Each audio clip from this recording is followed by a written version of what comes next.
நேற்று எனக்கு இந்த மாதிரி டிராஃபிக் ரூலை வயலேட் பண்ணிட்டேன், பில்லு கட்டணும் அப்படின்னு ஒரு மெசேஜ் வந்துச்சு.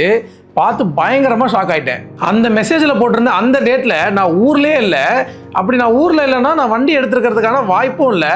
சரி, இது ஒரு மாதிரி சஸ்பீஷியஸாக இருக்கு, என்னவா இருக்கும் அப்படின்னு இந்த லிங்கை காப்பி பண்ணி என்னோட செகண்டரி ஃபோனில் பேஸ்ட் பண்ணி பார்த்தேன். என்ன வந்துச்சுன்னு நான் சொல்கிறத விட நீங்களே பாருங்களேன். இப்போ பாருங்கள், அந்த லிங்கை கிளிக் பண்ண உடனே e-challan digital traffic or transport enforcement solution பக்காவாக கவர்மெண்ட் வெப்சைட் மாதிரி ரெடி பண்ணியிருக்காங்க. நம்ம கவர்மெண்ட் எம்பளம் எல்லாமே போட்டு இதில் வேறு ஜென்ரல் நோட்டீஸ் வேறு. If your payment is pending, stuck or detected from your account, please use the check pending transaction status. இப்போ நம்மளை சலான் டீட்டெயிலில் சலான் நம்பர், வெஹிக்கிள் நம்பர் இல்லை டிஎல் நம்பர் போட சொல்கிறாங்க.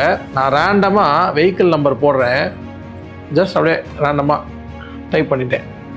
அது என்ன வண்டி நம்பராக என்னன்னு கூட தெரியாது அதுக்கு. ஆனால் சலான் நம்பர் மட்டும் ஜென்ரேட் ஆகி அதே தான்.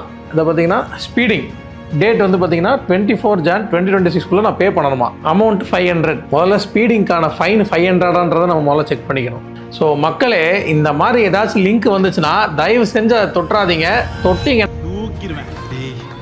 அவங்க தூக்குறது உங்கள் பணம் மட்டும் இல்லை, உங்களோட பர்சனல் இன்ஃபர்மேஷன், பாஸ்வேர்ட் முதல்ல கொண்டு தூக்கிடுவாங்க. பார்த்துக்குங்க. பர்சனல் இன்ஃபர்மேஷன் திருடி என்ன ப்ரோ பண்ணிட போகிறாங்க அப்படின்னு கேட்டிங்கன்னா என்ன வேணால் பண்ணலாம். உங்கள் பேரில் லோன் எடுக்கலாம், உங்கள் பேரில் கம்பெனி ஓப்பன் பண்ணலாம், ஜிஎஸ்டி கூட ஓப்பன் பண்ணலாம். ஏன் இதே மாதிரி நம்ம ஊரில் ஒரு அக்காவுக்கு ஒரு மெசேஜ் வந்திருக்கு, நீங்கள் 1.5 கோடி ரூபா ஜிஎஸ்டி கட்டணும் அப்படின்னு. அவங்க இத்தனைக்கும் ஒரு ஹவுஸ் ஒய்ஃபு. அவங்களுக்கு எப்படி இப்படி வந்துச்சு அப்படின்னு கேட்டிங்கன்னா, அவங்களுக்கே தெரியாமல் அவங்க பேரில் ஒரு கம்பெனி ஸ்டார்ட் பண்ணி 6 மாதம் பிஸ்னஸ் பண்ணியிருக்கானுங்க. ஸோ இந்த மாதிரி லிங்க் வந்தால் அது லெஜிட்டான லிங்கான்னு பார்த்துட்டு அந்த லிங்கை கிளிக் பண்ணுங்கள். இல்லாட்டி சேதாரம் உங்களுக்கு தான். இந்த மாதிரி நிறைய யூஸ்ஃபுல்லான இன்ஃபர்மேஷனுக்கு ரைஸ் ஆஃப் ஃபாலோ பண்ணிக்கோங்க.